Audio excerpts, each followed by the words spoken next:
अरे आग लगे, ये भी कोई जिंदगी है। सुबह से चिल्लम चिल्ली पुकार सुन के मैं तो तंग आ गई हूँ। अरे वो भी क्या दिन थे जब मैं गांव में रहा करती थी। पहले बड़ी सुखी थी मैं। पहले मेरी जिंदगी क्या थी और अब क्या हो गई है। शहर में तो लोग भेड़ बकरी की तरह जीते हैं। जीने का असली मजा तो गांव में है। क्यों, क्या हुआ माँ जी? आज गांव की बहुत याद आ रही है आपको? अरे हाँ बहू, शहर का जीना भी कोई जीना है। लोगों की आधी जिंदगी तो सड़कों की ट्रैफिक में निकल जाती है, और यहाँ रखा ही क्या है। एक बात कहूं, दिल्ली शहर अब पहले जैसा नहीं रहा। क्या माँ, जब देखो गांव के गुणगान गाती रहती हो। ठीक है, इस बार ना बच्चों के कॉलेज की छुट्टियों में हम सब गांव चलेंगे, ठीक है?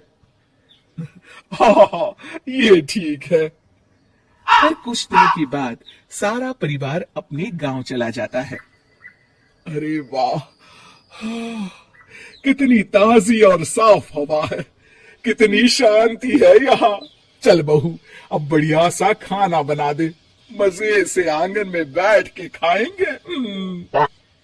सुशीला गांव का माहौल देख बड़ी खुश होती है। 2 दिन के बाद गांव की कुछ औरतें सुशीला के घर आती हैं। बड़े दिनों के बाद गांव आई है सुशीला।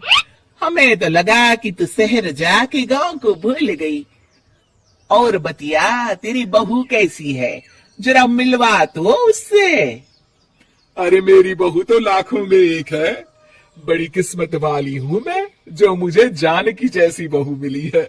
हमेशा मेरी सेवा में लगी रहती है, और आज तक कभी पलटकर जवाब नहीं दिया उसने।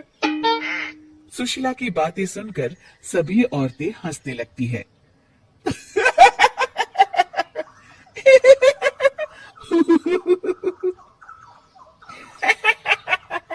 अरे कुछ भी बोले जा रही है। तबीयत तो ठीक है? तेरी बहू चांद से आई है क्या? क्यों बहनों, दुनिया की कोई भी बहू अच्छी होती है क्या? सब औरतें ममता की हाँ में हाँ मिलाती हैं। अरे मैं तो कहती हूँ दुनिया की हर बहू सास का खून चूसने वाली डायन होती है, डायन। मैं तो एक बिल में 1000 सांप के साथ रह सकती हूँ, लेकिन अपनी बहू के साथ नहीं रह सकती। हाँ, तूने सही कहा। मेरी बहू तो तेरी बहू से भी 2 कदम आगे है। सब औरतों की बातें सुनकर ममता मन ही मन बड़बड़ाती है।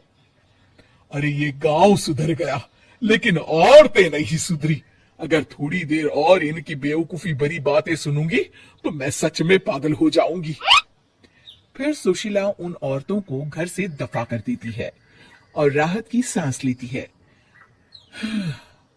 अरे बहू, जरा बाम लाके मेरे सर पर तो लगा दे। उन औरतों की फालतू बातें सुनकर मेरा सर चकरा गया है। इस गांव की औरतों का तो भगवान ही मालिक है। फिर अगले दिन सुशीला की सास उससे कहती है, अरे बहू, तू यहाँ क्या आराम फरमाने आई है? आखिर ये तेरा ससुराल है। चल चल, घर के कामों में हाथ बटा। शहर में कुछ काम धाम तो करती नहीं है। जरा अपने आप को तो देख, कितनी मोटी हो गई है। सारा दिन घर का काम करने के बाद शाम को सुशीला, हाय मेरी कमर, हाय मेरे पैरों ने तो जवाब दे दिया। आज तो मुझसे मक्खी भी न मारी जाएगी। अरे बहू, जरा आकर मेरे हाथ पैर तो दबा दे। जी माँ जी, अभी आती हूँ। तभी सुशीला की सास जानकी को रोकते हुए कहती है, अरे रुक जा बहू, एक दिन काम करके इसको इसकी नानी याद आ गई। हम लोग तो रोज इतना काम करते हैं, कोई जरूरत नहीं इसके हाथ पैर दबाने की।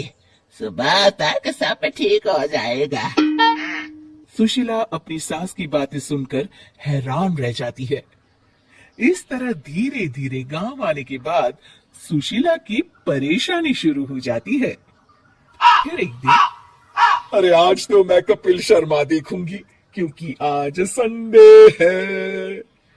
सुशीला जैसे ही टीवी ऑन करती है तभी बिजली कट जाती है। अरे सत्यानाश, इस बिजली को भी अभी जाना था। इतने दिनों से मैं टीवी सीरियल देख नहीं पाई। हमारा देश इतनी तरक्की कर रहा है, अरे पता नहीं ये गांव कब सुधरेगा। अरे अब तो 2 दिनों के लिए बिजली को भूल जा, ये तो यहाँ रोज की बात है। अब इस अंधेरे में रहने की आदत डाल ले। हाँ। हे भगवान, अब क्या होगा? ऊपर से इन मच्छरों ने जीना हराम कर रखा है। दूसरी तरफ घर की काम कर कर की और बिना किसी सुविधा के सुशीला तंग आ जाती है और उसे शहरी जीवन याद आने लगता है। क्यों माँ, मजा आ रहा है ना? अरे आपने ऐसी सूरत क्यों बना रखी है? मुस्कुराइए, अब हम गांव में हैं। मोहन के साथ जानकी भी अपनी सास की खिंचाई करती है। हाँ हाँ माँ जी, आप ही तो यहाँ की बड़ी तारीफ कर रही थी। फिर अभी तो कुछ ही दिन बीते हैं, वैसे भी अब तो आप यहीं रहने वाली हैं ना? अरे नहीं नहीं बहू, मैं एक दिन और यहाँ रुकी तो मर जाऊंगी। मुझे शहर ले चलो। क्या दिन थे, कितनी सुखी थी मैं वहां। ठीक है माँ, हम कल ही वापस शहर चले जाएंगे।